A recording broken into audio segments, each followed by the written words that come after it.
Welcome back to the channel, champions of Azeroth. Come dive deeper into the lore with me. Let's see where we left off in Azeroth, and don't forget to hit that subscribe button. Hey guys, welcome back to Classic World of Warcraft. We're here on the Alliance side in the wetlands, trying to figure out what's going on with the gnolls and all the new fossils and stuff like that. But let's see what else the wetlands has in for us. Let's get into it. Dunmoder has fallen to the Dark Iron Dwarves! My wounds are grave, adventurer. Most of the regiment was killed. The Dark Iron thugs attacked us before we could regroup from the Thandol Span ambush. Our leader, Longbraid, sounded the retreat horn. As we left the town, I was hit by a stray axe in the back. All went black. I awoke here in Menethil, but I fear for my fellow soldiers. Hope still burns within me. Perhaps Longbraid is still alive. See if you can find him near Dunmoder, person. What brave adventurer sends word from Menethil? Ah, adventurer they call you. You bring hope to a hopeless situation. 'Tis good news indeed that young Harlow survived. While fleeing, he received a grievous wound. We had but little time to send him on his way on the back of the only surviving steed with the regiment. But now we face a perilous situation. Dunmoder has fallen, and we are but a shadow of the great regiment we once were. On my weekly visit to Ironbeard's tomb, I was attacked by dreadful dripping oozes. Naturally, I panicked. I threw my bag at one, but it didn't do anything. The ooze just sucked it right up. Luckily, it did give me enough time to get away. The bad news is that I really need to get the contents of my bag. I don't know which ooze I threw my bag at. They all look the same. Ironbeard's tomb is northeast of here, near Dunmoder. Thank you so much. Oh, thank you, adventurer. I was afraid that it was lost for good. I don't have much use for this anymore, but wash it off and I'm sure you could make use of it. I do not know why, but a festering grows within the wetlands. Fen creepers have risen.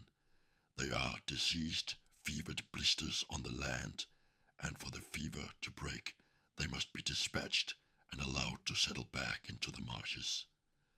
The fen creepers shamble amidst the waterways of the wetlands. This land is soothed by your efforts, and for this I will grant you a boon. I sent my apprentice out into the marshes to skin some of our famous giant wetlands crocolisk. When he didn't return, I went out to look for him. Let's just say it wasn't a pretty sight. Midwife says he might pull through, but in the meantime, I still need my skins. If you'd like to kill a few more of the brutes, I wouldn't be opposed after what they did. You'll find the crocs north up the coast, beyond the Murloc hovels. Don't suppose you'd be interested in becoming my apprentice, would you? No, I'm just kidding. You're much too old for one thing. Besides, from the looks of you, it would seem that you have other ambitions in life. Nonetheless, these are some fine skins you've procured, and I'll be able to put them to good use. I was once first mate on the Wave Mistress, ship of the line in the Kultiras Third Fleet, the Doomed Fleet. Doomed, for on its last voyage, the fleet was attacked by red dragons. Dragons controlled by orcs. We didn't stand a chance against that dragonfire, and our fleet was burned and sunk off this here coast. I'm the sole survivor of those poor vessels. Oh, my head hammers and pounds. I'll need a fresh drink if I'm to get a handle on this hangover and continue my tale. Ah, that hits the spot and loosens the tongue. Thanks, mate. I'm the sole survivor of the ill-fated Third Fleet of Kultiras, wrecked off the coast to the north. But although I'm the only member of the fleet still breathing, I'm not the only one still walking about. For on one of our ships was hidden a great and terrible treasure, and the eerie power of it keeps the souls of my brothers trapped within the ship's rotting hulls. But if you can free some of my brothers, then perhaps you can break their curse. My thanks to you, adventurer, and the gratitude of my cursed brethren goes to you as well. Murlocs are crawling out from the deep waters and building their villages on the coastline. They are harassing our fishers and merchants and must be stopped. One of these Murlocs, Gobbler, skulks with other bluegill Murlocs and Harry's merchants along the road, always then retreating to the safety of the nearby Murloc hovels. Our merchants are in jeopardy, and we will pay to secure them. Gobbler prowls the river inlet north of here. Find him, slay his kin, and bring me his head. Ah, well done, adventurer. Accept this as payment for fulfillment of your contract with the merchant marines. The situation is severe, that much is for sure. When we uncovered these bones, it attracted the raptors. These filthy beasts killed my brethren and trapped me. Merrin and the poor prospector up here help clear the wetlands of these raptors, adventurer. Mottled raptors and mottled screechers are just west of the bluff there. Kill 10 of each if you can.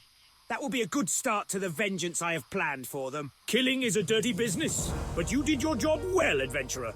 If I weren't obligated to stay with the Prospector and Merrin, I'd be down there shedding blood right alongside you. Now it's time to really make those dreaded raptors regret their bloodthirst. Just down below, there are scores of mottled scythe claws and mottled razor maws. Make those rotten creatures pay by slaying 10 of each. You did a bang-up job of clearing out those raptors, adventurer. While you were down there, I happened to notice that one of those beasts stood out from the rest. He was bigger and more menacing. I bet he's the one who led the others here to cause the disruption to the dig site. I ask of you now one final task, adventurer. See to it that Sawtooth is brought to justice, and considering the gravity of his crimes, justice in this case means death. Bring me one of his talons as proof of his death. Thank you, adventurer. Your efforts here will not be forgotten.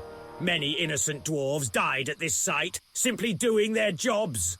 The vengeance you delivered to those evil creatures should make them think twice before attacking King Magni's subjects ever again. Just before the invasion, I uncovered a large tablet called the Goaz Stone.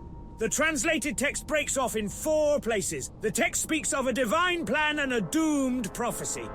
I fear we are running out of time. I'm too old to go down and brave those beasts, but you are strong. Scour the excavation site and uncover the 4 missing tablet fragments. Ados, Moda, Golm, and Neru. Search for them in ancient artifacts or where the soil is loose. Bring them to me so I can begin unlocking the mystery. Ah, the Goaz Stone is complete! Fine work, adventurer, fine work indeed. Now I can continue with the delicate translation of this Titan script. I can make out new words already. It says here, old gods, chained beneath the land. This is the beginning of something epic. The Dragonmaw Orc clan was all but destroyed by the end of the Second War, after they lost control of their red dragon pets. The dragons were not very happy with their old masters, and fiercely hunted the Dragonmaws. What few remained fled from grim battle and into the mountains east of Welger's excavation. Now they've gained strength, and have an encampment northeast of Menethil. We want you to attack that encampment. Gather and bring me their war banners as proof. Well fought, adventurer.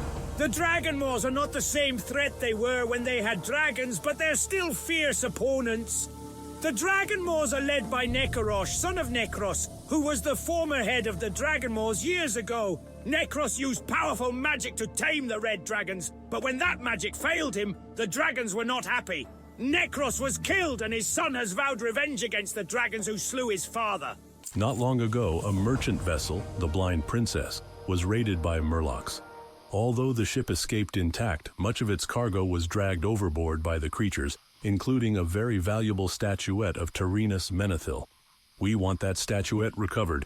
Search the coastal Murloc hovels for crates, barrels, and other evidence of lost cargo. Find the Menethil statuette and return it to me. This crate is covered with clawed scratches and the marks of water damage. Prying it open reveals soggy and rotted straw, as if something of value was stored in the crate. You search through the straw and find an armload of red-colored bottles. You thoroughly search this cluster of Murloc hovels and find no trace of the Menethil statuette. Perhaps one of the 2 nearby hovels to the north and northeast will have more clues. This barrel is largely untouched. Prying it open, you are assaulted by the pungent odor of cheese. It's a little wet, but still tasty. Okay, guys. Well, that's the end of the episode. We darted around a little bit, but mostly took care of all the wetlands quests. There are a few little higher end ones, but we'll get into those next time. Probably head into Red Ridge again to finish off Red Ridge, and then we'll see where we go from there. But I hope you guys enjoyed the video. If you did, leave a big thumbs up down below. It helps out a ton. If there's anything I can do to make these videos more enjoyable for you, leave it in a comment down below. And I hope you guys are subbing so you guys get notifications of every upload I do. Again, hope you enjoyed the video. Have a nice day. Peace.